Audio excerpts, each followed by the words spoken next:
अस्सलाम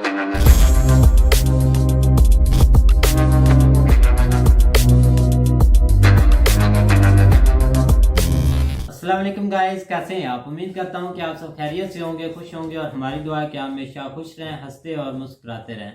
मेरा नाम है रहमान अनवर और मैं हूं मोहम्मद सैयद और मैं हूं जफर इकबाल। और आज हम जिस वीडियो पर रिएक्ट करने जा रहे हैं, इस वीडियो का टाइटल है major Gaurav Arya explain why India needs Agnipath reason behind violence in country. तो वीडियो पे काफ़ी इंटरेस्टिंग होने वाली है, तो मेजर साहब की बातें सुनते और बाद में देते रिव्यू। अगर वीडियो पसंद आए तो लाइक सब्सक्राइब जरूर कीजिएगा और कमेंट में अपनी राय का इज़हार जरूर कीजिएगा। तो चलो वीडियो करते हैं शुरू।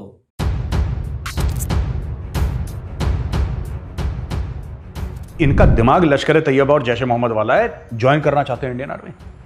ये देश की संपत्ति चलाएंगे। देखिए, जो शांति से, वैभव, मैं साफ बोल रहा हूं, ऑन रिकॉर्ड बोल रहा हूं आपके शो पे, जो शांति से प्रोटेस्ट कर रहा है, जो देश को नहीं जला रहा है, मैं उसके साथ खड़ा हूं। मैं आपसे अग्री करूं ना करूं, आपका संविधान है खाके है। शॉर्ट सर्विस कमीशन ऑफिसर्स को आपने बिल्कुल जमीन पे फेंक दिया। हम में से कितने बन गए टेररिस्ट? हम में से कितने बन गए माफिया शार्प शूटर्स? हम में से कितने बन गए दाऊद इब्राहिम कास्कर? हम तो नहीं बन गए ना। सब लोग अपना काम ही कर रहे हैं ना। फिर ये आर्ग्यूमेंट की अग्निवीर टेररिस्ट बन जाएगा, क्यों? मुझे एक बात समझ में नहीं आती, इसमें राजनीतिक पार्टी क्यों? इनको हर जगह कुछ ना कुछ करना है, हर जगह कुछ ना कुछ करना है, हर चीज में कि अग्निपथ स्कीम बुरी है। अरे फौज को चलाने दो ना, फौज को जो चलाना है। ये फौज को ये भी सिखाते हैं कि सर्जिकल स्ट्राइक कैसे करनी है।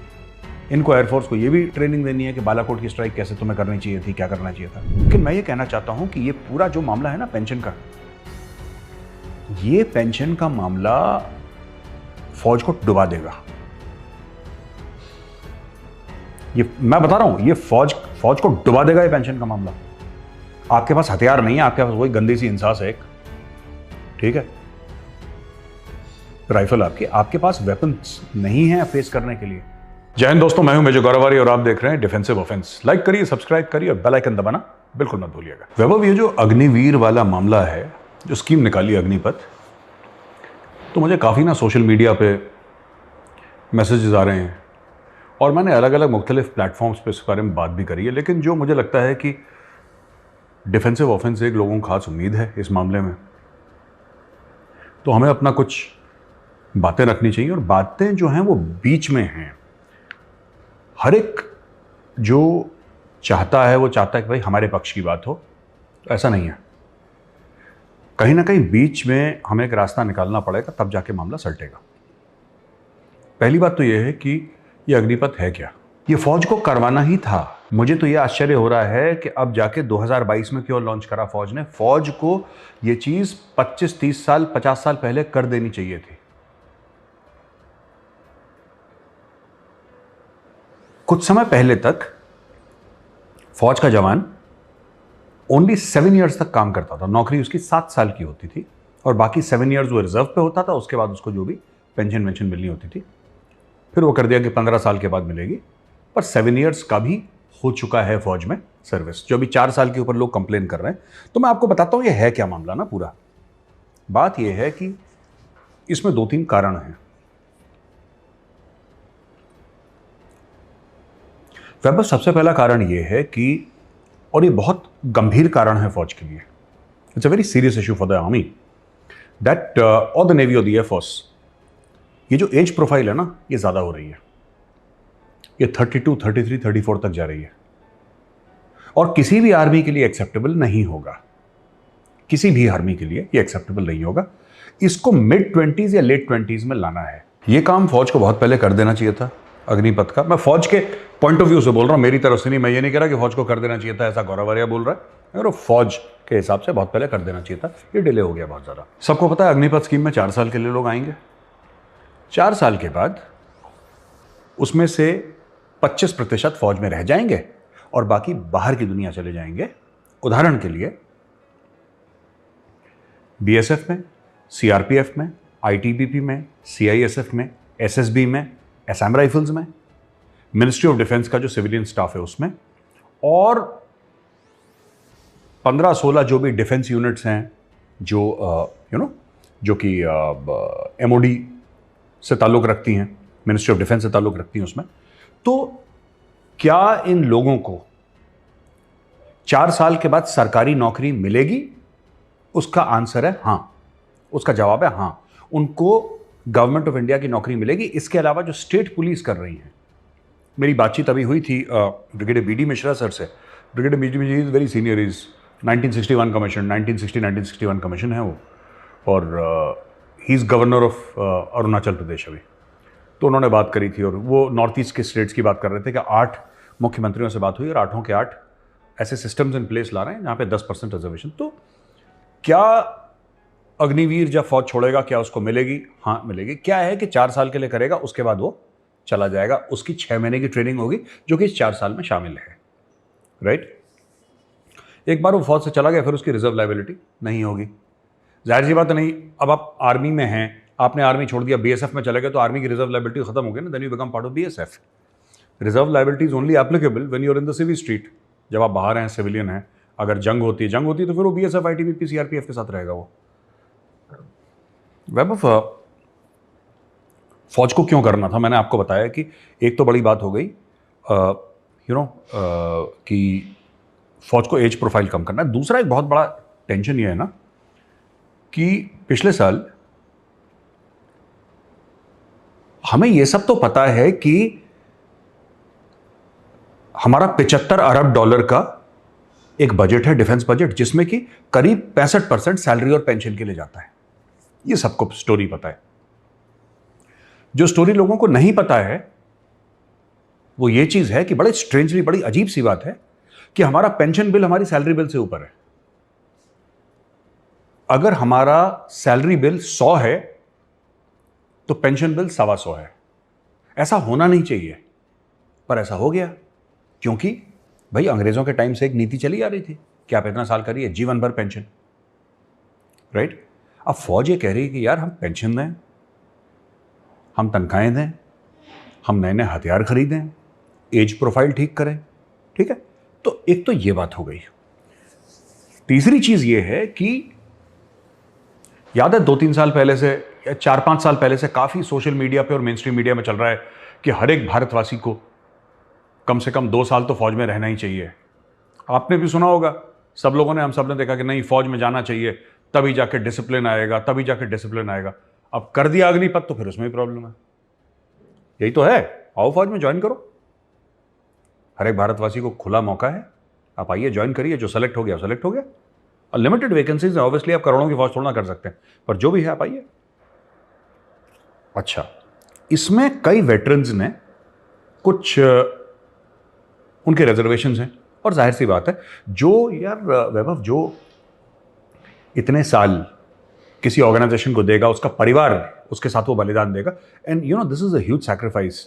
यू नो लोग ना कई साल दर साल परिवार, लोगों ने अपने बच्चों को बढ़ते हुए नहीं देखा यार फौज में। मैं आपको बताता हूँ, ये एटलीस्ट आर्मी की सच्चाई तो है। Navy and air force are still, navy में भी थोड़ा सा होता है, they sail for elongated period but they come back. Army में you know you get posted to places which you can't find on the map, यार नक्शे में वो जगह मिलती नहीं है। तो फौज में थोड़ा सा ज़्यादा है ये, being away from the family, and this is also sacrifice. You know किसी बाप को बोलिए कि अब आप अपने बच्चों को 10 महीने के बाद देखेंगे, सारा काम फ़ोन पे ही चल रहा है, हाँ बेटा कैसा है, स्कूल में 10 चीज़ें होती हैं, एक फ़र्ज़ होता है किसी का। तो army I think in these terms sacrifices मोर।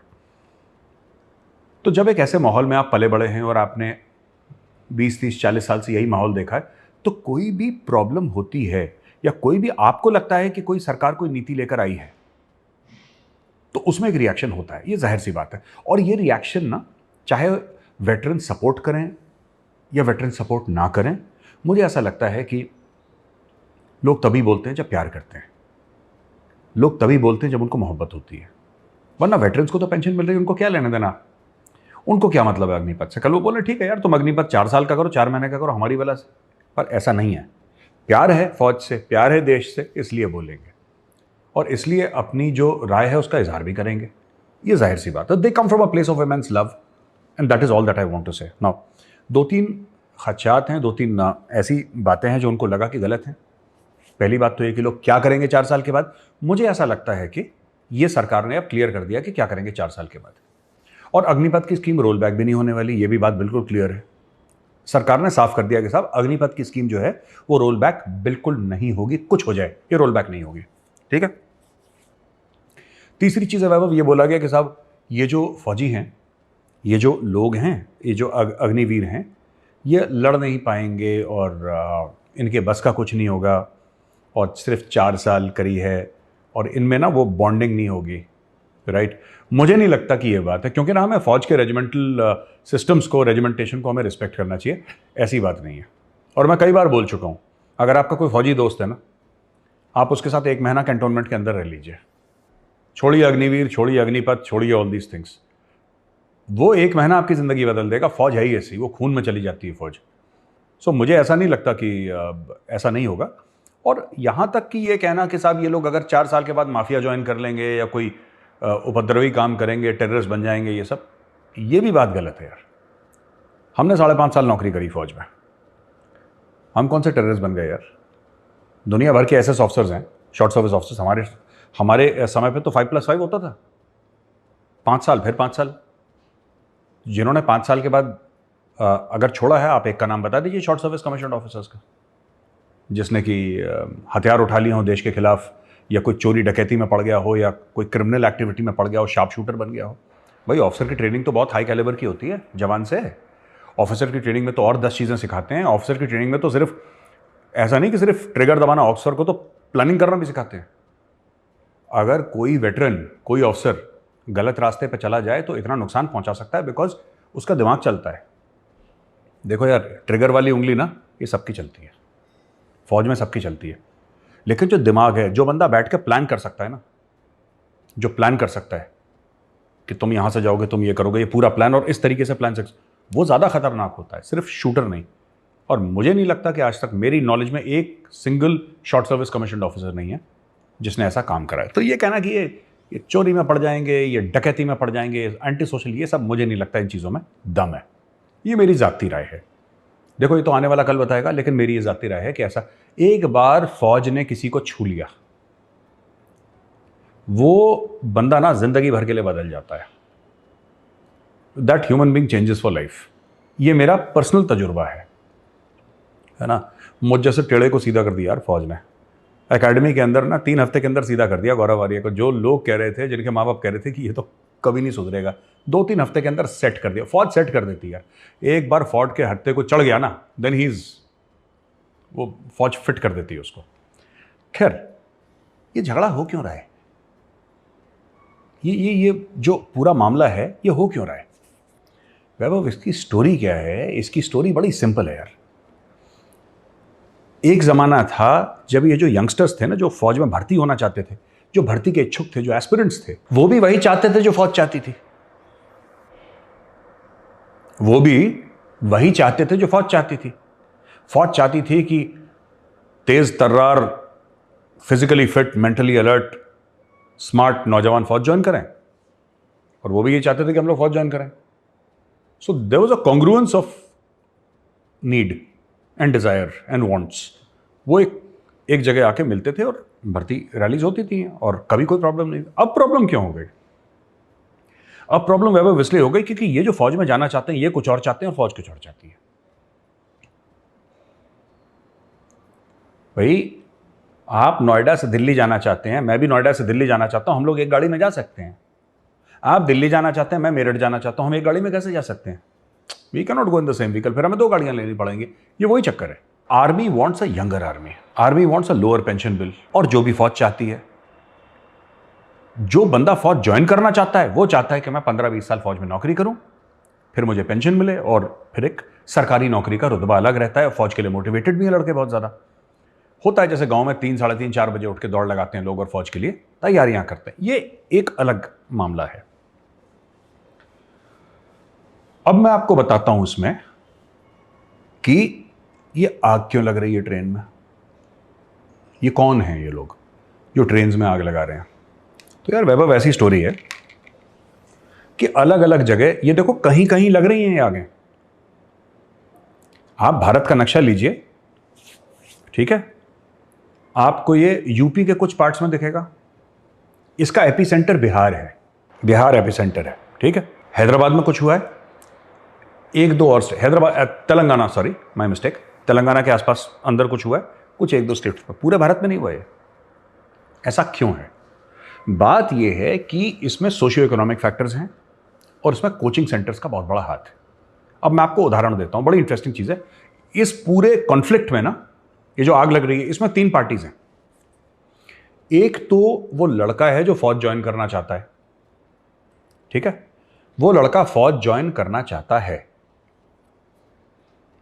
उसका दिल साफ है, उसको वर्दी पहननी है, देश सेवा का, वतन की खिदमत का एक जुनून है सर पे, वर्दी पहननी है। गांव में देखता होगा लोग आते हैं छुट्टी से, फौजी जाते हैं, उनसे बातें सुनता होगा, वो मोटिवेटेड है। तो वो तो बेचारा साफ पाक आदमी है, वो चाहता ही है कि मैं फौज में जाऊं, उसका कोई एजेंडा नहीं है, उसका सिर्फ ये एजेंडा है कि मुझे फौज में जाना है, उसके अलावा उसका कोई लेना देना नहीं। अब उसके माँ बाप और घर वाले, जो उसका इमीडिएट समाज है, वो क्या चाहता है मैं बताता हूं। उनको ऐसा लगता है कि उस लड़के को ये नहीं लगता, जो 17-18 साल का लड़का जो दौड़ लगा रहा है सवेरे, उसका नहीं, उसका एम है, उस लड़के का, उस बच्चे का एम है कि मुझे वर्दी पहननी है, बस मुझे फौज में जाना है, मुझे फौजी बनना है, मुझे देश की सेवा करनी है। उसके दिमाग में जो भी आइडियल्स होंगे सैक्रिफाइस के, वैलर के, ऑनर के, उस लिए जाता है, क्योंकि गांव और ऐसे समाजों में फौजियों की इज्जत भी बहुत है, तो वो सब देखता है, वो मोटिवेटेड है कि मुझे फौज में जाना है। वो तो एक बच्चा है, वो अलग 17-18 साल का लड़का जो फौज में भर्ती होना चाहता है, रिक्रूट होना चाहता है, उसको आप 1 मिनट के लिए अलग कर दीजिए। उसके मोटिवेशन मैंने समझा दी। अब उसके माँ बाप की क्या मोटिवेशन है? चलो लड़का चला जाएगा, हमारी जो समस्याएं हैं उनका समाधान हो जाएगा, लड़के को सरकारी नौकरी मिल जाएगी, एक परमानेंट नौकरी मिल जाएगी, राइट, उसके बाद उसको पेंशन मिलेगी। भगवान ना करे, भगवान ना करे हमारा लड़का अगर इस दुनिया में नहीं रहा, तो उसकी जो बीवी है उसको वो पेंशन मिलेगी, उसको मेडिकल सुविधाएं मिलेंगी, सब कुछ मिलेगा, सीएसडी की फैसिलिटीज, सब कुछ मिलेगा। एक it is a way out of your circumstance. मैं बात कर रहा हूं उसके लड़के के समाज की, लड़के की बात नहीं कर रहा। लड़के के दिमाग में ये फैसिलिटी ये सब है ही नहीं। लड़का तो कहता है कि मैं किस तरीके से बॉर्डर पहुंचूं, उसके दिमाग में वही चल रहा है।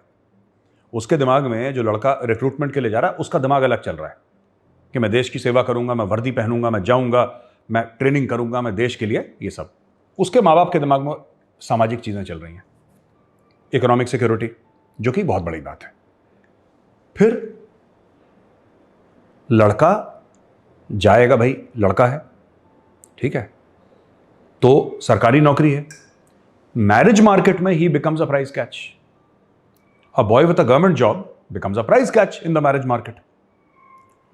और जब शहर में दहेज चलता है तो गांव में क्यों नहीं चलेगा? जो सोशल ईवल है, जो कि नहीं चलना चाहिए, जो हाईली कंडेमनेबल है, जो बुरी चीज है, लेकिन सच्चाई है। अब मर्डर भी तो कंडेमनेबल है, लेकिन मर्डर भी हो ही रहा है लोगों का, तो ये भी वैसे ही है। तो सरकारी नौकरी के लिए भाई your value in the dowry market goes up.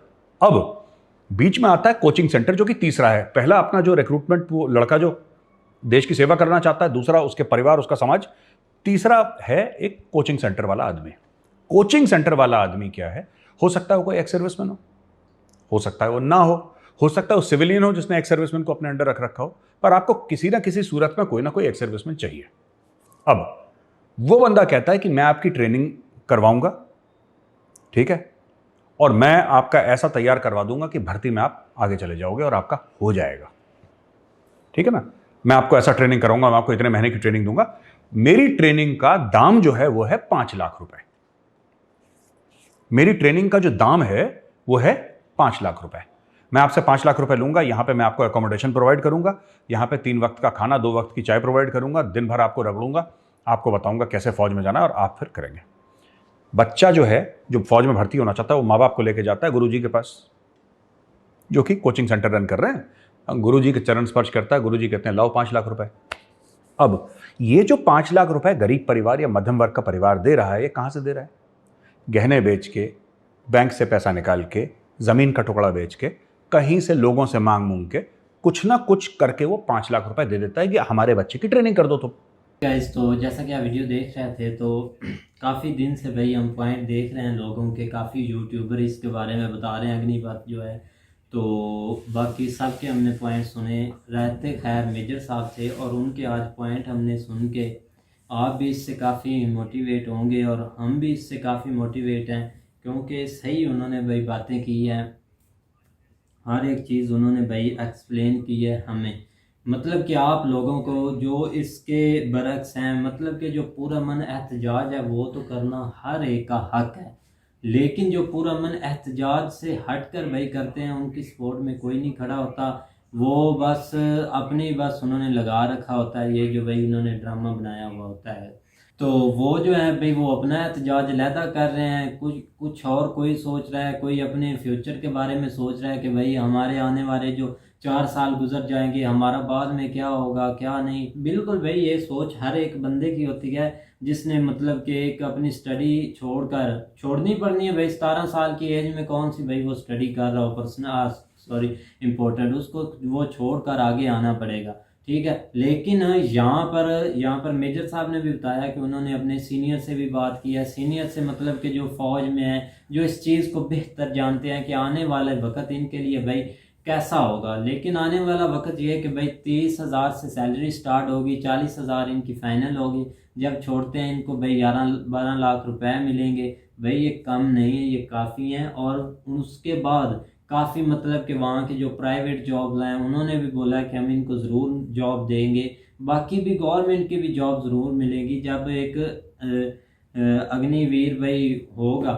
ज़ाहिरी बात है उनको भाई एक आला रुतबा भी मिलना है फौज का, और सब कुछ भाई मिलेगा। ये जो लोगों के माइंड में ये जो है ना भाई, ये भरने वाले काफ़ी होते हैं। हम यहाँ भी देखते हैं ऐसी लोग, ऐसे जब उन्होंने फसाद डलवाना होता है ना, थोड़ी सी भाई तीली लगा देते हैं और भाई लोग उठ जाते हैं। और यही यहाँ पर भी भाई, वहाँ पर भी मुझे लगता है यही है कि इनको भाई भड़काने वाले काफ़ी ज़्यादा हैं, ठीक है। जब भड़काने वाले ज़्यादा हैं ना, इतने दिन से हमने जो ऑब्जर्व किया है ना वो यही है कि इसमें जो है ना वो एक सियासी मकासद के लिए जो है ना वो एक यंग जनरेशन जो है ना उसको इस्तेमाल किया जा रहा है।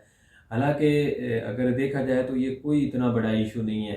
ठीक है, अगर आपको नहीं पसंद तो आप ना ज्वाइन करें, हाँ ये ज्वाइन हो भी ना सकता है। करें भाई। ठीक है, आप अपनी पढ़ाई पढ़ाई जो है ना वो कैरी रखें, क्योंकि फौज में तो उसने ही जाना है जिसके अंदर जो है ना वो अपने मुल्क के लिए ना बहुत ज़्यादा जज्बा है। वो एक जिसको एक आप कह लें कि एक क्रश है इस चीज़ का। तो उसने उसने ना एहतजाज में जाना है, ना उसने ये देखना है कि मैं 4 साल के लिए जा रहा हूँ। तो उसने इस तरह की कोई चीज़ जो है ना उसके ऊपर उसने फोकस नहीं करना। उसका मेन फोकस जो है ना वो ये होना है कि मुझे एक जो है ना वो एक मौका मिला। जिस तरह आप देख लें, जिस तरह मेजर साहब ने स्टार्ट में बताया कि हर बंदा जो है ना वो यही सोचता है कि काश मैं फ़ौज में जाऊँ, मैं जाऊँ, जो है ना वो एक थिंकिंग होती है। अगर आप मैं चाहे एक एक जो है ना वो साल के लिए चला जाऊँ या 2 साल के लिए, तो जो है ना उसका फ़ायदा क्या होगा कि उसमें आपको जो है ना वो बहुत ज़्यादा एक डिसिप्लिन जो है ना वो एक लाइफ में जो है ना वो एक चेंज आ जाएगा। क्योंकि वहाँ पे जो है ना वो एक रहने का तरीका, वहाँ पे जो है ना वो ज़िंदगी गुजारने का तरीका जो है ना वो एक बहुत डिफरेंट है बाहर की दुनिया की निस्बत। क्योंकि लास्ट ही कुछ 1 माह पहले जो है ना मैं भी एक कैंट में गया था 5-7 दिन के लिए। तो वहाँ पे भी जो है ना वो बिल्कुल एक डिफरेंट माहौल है। आप सोच भी नहीं सकते कि वहाँ की दुनिया कैसी है, कि हम किस तरह रह रहे हैं और ये लोग किस तरह रह रहे हैं, किस तरह वो अपनी ज़िंदगी बसर कर रहे हैं। उनको वो एक हर वक्त उनकी ज़िंदगी एक जो है ना वो एक ट्रेनिंग की तरह जो है ना वो चल रही है। बिल्कुल भाई, फौजी की जिंदगी होती है ऐसी है। आप ये अंदाज़ा लगा लें कि जब वापसी पे ऐसा ही लग रहा था कि जो है ना वो कितना बड़ा एक जो है ना वो चेंज फील हो रहा था। तो आप ये अंदाज़ा लगा लें कि जो 4 साल बंदा रहेगा वहाँ पे, तो उसकी लाइफ जो है ना वो कैसी होगी। तो इस लिहाज से जो है ना ये बजाय इसके कि इसको एक सियासी मकासद के लिए इस्तेमाल किया जाए, स्टूडेंट्स या जो भी यंग है उसको जो है ना एक दफ़ा ज़रूर ज्वाइन करें। मैं तो कहता हूँ इधर भी कोई हो तो ये ज़रूर जो है ना वो करनी चाहिए। नहीं, ये रीज़न तो काफ़ी चल रहा है, मसला भी बहुत बड़ा है। अगर कुछ इसमें फ़ायदा होगा उनका तो वो ज़रूर ज्वाइन करेंगे, ना कि वो एहतजाज करेंगे, ना कि वो मरना पसंद करेंगे सवाए इसको ज्वाइन करने की। क्योंकि जैसा कि बता रहे हैं कि जब वो मतलब कि 4 साल पूरे कर लेंगे, कुछ उनकी पक्की ड्यूटियाँ कईयों की लग जाएगी और कई परमानेंट जो होंगे आर्जी तौर पर वो उनको हटा देंगे और बस पेंशन ही देंगे और कुछ नहीं देंगे। अगर नौकरी का उन्होंने बोला है यार, अगर नौकरी भी उनको मिलनी, क्योंकि पढ़ लिख कर भी उन्होंने नौकरी करनी है ना, गवर्नमेंट की करेंगे या कोई और प्राइवेट सेक्टर में चले जाएंगे। लेकिन उनके पास ये बहुत बड़ा एक एक सोने जैसा चांस आप बोल रहे हैं वो है, तो वो क्यों नहीं ऐसे ज्वाइन कर रहे हैं। हमें तो इस समझ नहीं लग रही इस बात की। असल में ना लॉन्ग आप कह लें कि एक इकोनॉमिक जो है ना वो प्रॉब्लम है, एक लंबी सोच अगर जिसको देखा जाए, जिस तरह हमें सब बता रहे हैं कि ठीक है एक लड़का है, यंग है, उसके अंदर एक जुनून है, उसको कोई इशू नहीं है, लेकिन उसके जो वालिदैन है ना वो इस चीज़ के ऊपर सोच रहे हैं, या कोई भी है वो ये सोच रहा है कि ठीक है 3-4 साल तो ये कोई नहीं गुजार लेगा, आगे ये क्या करेगा। अगर क्योंकि सबसे मेन जो चीज़ है ना वो इस वक्त यही है कि एक जॉब रिस्क बना हुआ है कि 4 साल अगर जॉब नहीं मिलती तो ये फिर बेचारा जो है ना एक ये स्टडी अपनी जो है ना वो छोड़ेगा, उसके बाद अगर नहीं मिलती तो फिर जो है ना वो इसके लिए एक सर्वाइव करना मुश्किल होगा। लेकिन पता नहीं क्यों ये चीज़ जो है ना समझ नहीं रहा इस चीज़ का। असल में ना अपोजिशन बहुत ज़्यादा फ़ायदा उठा रही है, क्योंकि आप जिधर भी देख लें अपोजिशन का काम ही यही होता है कि जो अच्छे काम होने लगे तो उसके दरमियान जो है ना वो रोड़े अटकाना होता है। तो इसमें आप ये देख लें कि अब तो तकरीबन प्राइवेट कंपनीज जो है ना वो उन्होंने अनाउंसमेंट करनी शुरू कर दी है। जिस तरह आज एक जो है ना वो हमने वीडियो बनाई थी, उसमें रतन टाटा देख लें, या एक और जो है ना उसने ट्वीट किया था कि आप बेफिक्र हो जाएं, आपको जो है ना मेरी तरफ से जो है ना वो गारंटी है। यहाँ तक कि उन्होंने जो है ना वो आप स्टार्ट कर देने हैं कोटे रखने, जो भी एक जो सही जो मुल्क के साथ मुखलिस कंपनीज हैं, होती तो सारी मुल्क के साथ ही हैं, मुल्क के अंदर जो काम कर रही होती हैं, लेकिन वो उन्होंने जो है ना अपने हिसाब से कोटा तो इसमें भी है 25%, 100 में से जो है ना वो 25% तो फौज भी एडजस्ट कर रही है। तो उसके अलावा आपको जो है ना वो 4 साल बाद आप कहीं भी काम कर लें, आप 4 साल में 11 लाख कभी भी नहीं जो है ना वो इकट्ठा कर सकेंगे। बिल्कुल भाई, जो जो एकदम से आपको एकदम से मिल जाना है, साथ ही आपकी सैलरी। लेकिन 11 लाख के अलावा भाई वो सैलरी भी तो उनको भी मिल रही है भाई, आपकी लाइफ चेंज हो जानी है, आपका रहने का तरीकेकार जो है ना वो बदल जाना, हर चीज़ इस लिहाज से जो है ना वो आपको इस चीज़ का फायदा हो जाना है। बिल्कुल भाई। तो उम्मीद करते हैं कि गाइज आपको वीडियो पसंद आएगी। अगर पसंद आए तो लाइक सब्सक्राइब जरूर कीजिएगा और कमेंट में अपनी राय का इज़हार जरूर कीजिएगा। अल्लाह हाफिज़।